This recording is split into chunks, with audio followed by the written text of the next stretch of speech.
தலைமைத்துவம் அல்ல.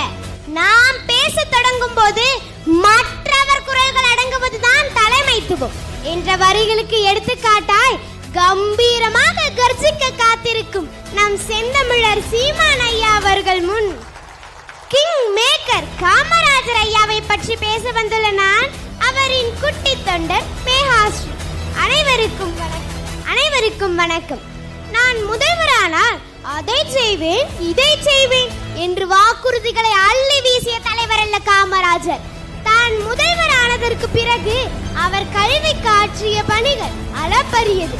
இன்று போல் இலவசமாக பொருட்களை நம் கையில் கொடுக்காமல் பட்டி தொட்டி எங்கும் பள்ளிக்கூடங்கள் தொடங்கி இலவச கல்வியை நம் கையில் கொடுத்தார். இலவசங்களை பற்றி ஐயாவின் கொள்கையும் கூட அதுதான் என்பது அனைவரும் அறிந்ததே.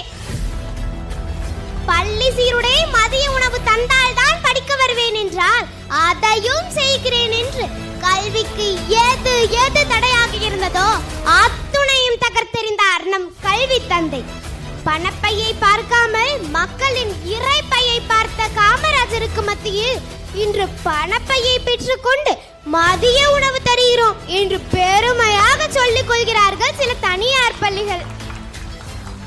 சிபாரிசு என்ற வார்த்தையே பிடிக்காத காமராஜர் அவர்கள் ஒரு முறை தன் நண்பர் அழைத்து வந்திருந்த முதல் பட்டதாரியான சலவை தொழிலாளியின் மகனுக்காக லேப் அசிஸ்டன்ட் பதவிக்காக ஒதுக்கப்பட்டிருந்த 20 சீட்டை முதல்வர் நிதி பணத்தின் மூலம் 25ஆக உயர்த்தினார்.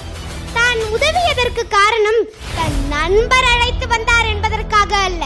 இதுவரை சலவை தொழிலாளியின் வீடு என்று சொல்லப்பட்டது இவன் படிப்பு முடித்தவுடன் ஒரு மெடிக்கல் ஆபீசரின் வீடு என்று சொல்லப்படும் அல்லவா, அந்த ஒற்றை வார்த்தைக்காக தான் உதவினேன் என்றார். மேலும் அரசு மருத்துவக் கல்லூரியில் சேருவதற்காக முதல்வர் கோட்டாவில் ஒதுக்கப்பட்ட 10 இடங்களை விண்ணப்ப படிவத்தில் பெற்றோர் கையொப்பம் என்ற இடத்தில் எந்தெந்த பெற்றோர்கள் கை நாட்டு வைத்திருந்தார்களோ அவர்களின் பிள்ளைக்கு வழங்கி கல்வியை சேர்க்க வேண்டிய இடத்தில் சேர்த்தார்.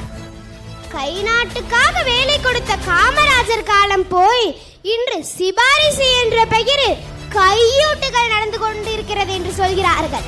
அதை ஒழிக்கவே ஓயாமல் போராடி கொண்டிருக்கிறார் நம் சீமான் ஐயா அவர்கள்.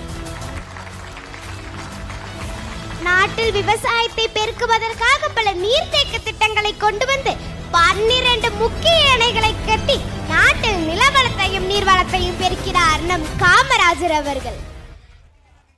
அதுபோல 4G 5G என்று எந்த ஜி வந்தாலும் கஞ்சி ஊத்துபவன் தான் கடவுள் என்று எண்ணி விவசாயிகளுக்காக தொடர்ந்து குரல் கொடுத்து தன் சின்னத்தையே விவசாய சின்னமாக கொண்டிருக்கிறார் நம் ஐயா என்பது பெருமைக்குரியது.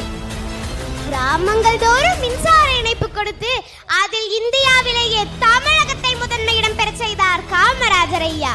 ஆனால் இன்று மின்சாரத்திற்காகவே போராட்டம் நடந்து கொண்டிருக்கிறது. 1 ரூபாய் திருநீர் பொட்டலத்திற்கு உபயம் என்று தனது பெயர் எழுதுவோருக்கு மத்தியில் இத்துணை நலத்திட்டங்களை செய்துவிட்டு தன்னை பற்றி யாரும் புகழ் பாடக்கூடாது, பெருமையும் பேசக்கூடாது என்று சொன்ன தன்னலமற்ற தலைவரும் இந்நாட்டில் தான் வாழ்ந்தாரா என்ற ஜென் ஆல்பா குழந்தையான எனக்கு வியப்பாக இருக்கிறது. இப்பொழுது கூட நம் கல்லூரியின் நுழைவாயிலில் காமராஜர் என்னை அன்புடன் வரவேற்றார். விதைத்தவன் உறங்கலாம், ஆனால் விதைகள் உறங்குவதில்லை. காமராஜர் விதைத்த விதை இன்று விருட்சமாக வளர்ந்து நிற்கிறது நம் ஐயாவின் உருவில். இன்றைய மாணவர்கள் நாளைய தலைவர்கள்.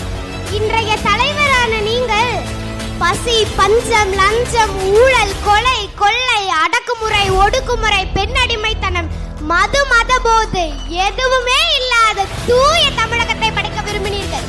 நாளைய தலைவராக போகும் நாங்களும் அதைத்தான் விரும்புகிறோம்.